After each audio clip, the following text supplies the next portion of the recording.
Hi there, I am Ismail from Pelemon, and today we are going to be talking about how SEO was never free, but now it's officially expensive.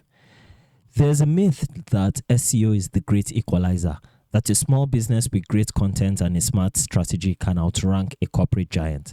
And 10 years ago, that was sometimes true. Today, it's mostly a fairy tale being sold to small business owners who are about to spend their marketing budget finding out the hard way.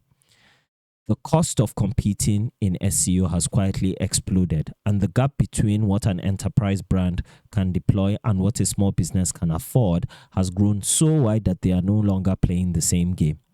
Let's talk about exactly how that happened. Firstly, enterprise brands have weaponized content at a scale you can't match. A mid-sized enterprise brand today doesn't have a content writer. It has a content department, strategists, writers, editors, SEO specialists, designers, videographers, and a distribution team pushing everything through email lists, social channels, and PR networks simultaneously. They are publishing content that gets natural backlinks because journalists already know their brand. They are running topical authority campaigns across hundreds of interlinked articles, and they are doing all of this while you're deciding whether you can afford to outsource 2 blog posts a month. The content gap isn't a matter of working harder or smarter. It's a capital problem, and capital is one thing SEO advice never seriously addresses. Problem 2, right here. The keywords worth ranking for already have owners. Here's the uncomfortable geography of search results in 2025. Every high intent, high volume keyword in any remotely competitive niche already has an established occupant, usually a brand with years of domain authority, thousands of backlinks, and a content moat that took millions of dollars to build. The advice for small businesses is always go after long tail keywords, the lower volume, more specific searches that big brands haven't bothered with.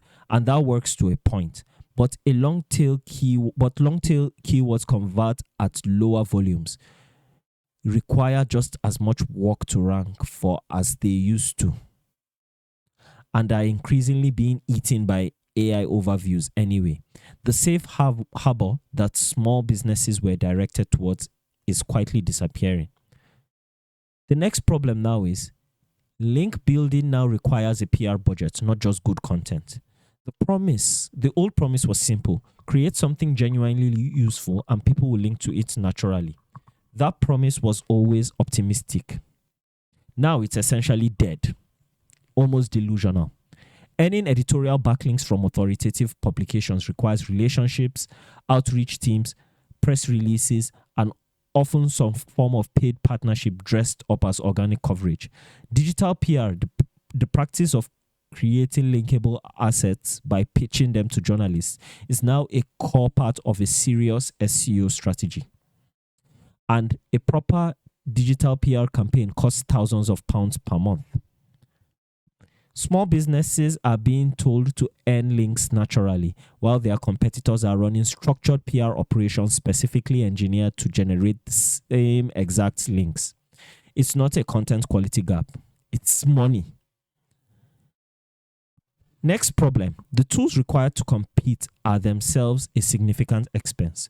To do SEO properly in 2025, you need keyword research tools, rank tracking software, backlink analysis platforms, technical crawling tools, content optimization software, and ideally a competitive intelligence platform on top of all that.